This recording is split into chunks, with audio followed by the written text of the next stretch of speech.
বর্তমান অন্তর্বর্তীকালীন সরকার, যার প্রতি সকল গণতান্ত্রিক শক্তি সমর্থন জানিয়েছেন, তারা যদি আজকে আরও বেশি দক্ষতা প্রদর্শন করতেন, তাহলে নিউ ইয়র্কে যে ঘটনাটি ঘটেছে, সেখানে ফ্যাসিবাদের দোসররা যে কর্মকাণ্ড করেছে, এটা সাহস হতো না।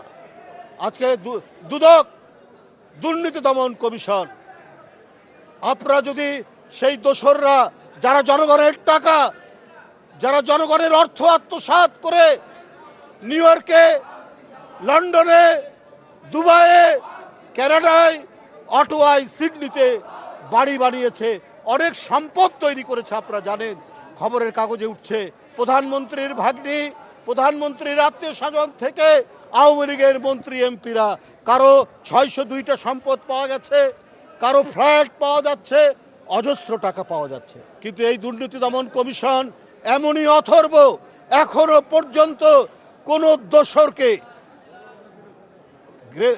দোষরের শাস্তি দিতে পারেনি, সেই টাকাগুলো উদ্ধার করতে পারেনি।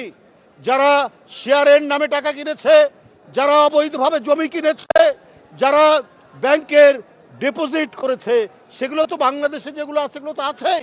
কই তার বিরুদ্ধে একটাও দৃষ্টান্তমূলক কোনো বিচার আমরা দেখতে পেলাম না। অর্থাৎ দুর্নীতি দমন কমিশন সক্রিয় নয়, তারা অথর্ব হিসাবে কাজ করছে। বন্ধুরা আমার, এই পরিস্থিতি তো জনগণ দেখতে চায়নি, এই অবস্থা তো দেখতে চায় না। আজকে এই সরকারের আমলে কেন, যখন হাসিনা নেই, আওয়ামী লীগের পুলিশ নেই, ছাত্রলীগ নেই, হেলমেটধারীরা নেই, তাহলে এই এক বছরে প্রায় দ্বিগুণ অপহরণ হয়েছে, কেন এই আইন শৃঙ্খলা পরিস্থিতির অবনতি হবে, এইটা তো জনগণ জানতে চায়। আপনাদের প্রতি জনগণ এবং রাজনৈতিক দলদের আস্থা আছে। আস্থা থাকার পরেও আপনারা কেন দক্ষতার সাথে, দ্রুততার সাথে, ক্ষিপ্র গতিতে পদক্ষেপ গ্রহণ করতে পারছেন না বলেই আজকে বিভিন্ন জায়গায় দোসরদের প্রেতাত্মারা তারা নামার সুযোগ পাচ্ছে এবং বিদেশেও তারা বিভিন্ন ধরনের অপকর্ম করছে। বন্ধুরা আমার, এই ধরনের নৃশংস সরকার, তার কি আপনারা প্রত্যাবর্তন চান? তাহলে এখন থেকেই জনগণকে সাথে নিয়ে আগামী নির্বাচনে কাজ করতে হবে, যে আর যাতে যারা দেশের টাকা আত্মসাৎ করে তাদের কমপক্ষে 20 প্রজন্ম বিদেশে সুখে শান্তিতে থাকতে পারে, সেই ব্যবস্থা করেছে।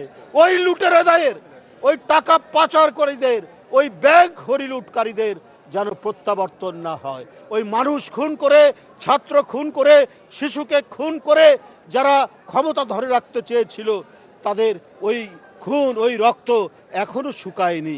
তাই আওয়ামী লীগের সাথে কোনো আঘাত নেই। আওয়ামী লীগের সাথে যারা তাকে সহযোগিতা করেছে, তাদের জন্য খোলস খুলে নতুনভাবে আত্মপ্রকাশ করতে না পারে, আমাদেরকে সেই দিকটাই দেখতে হবে।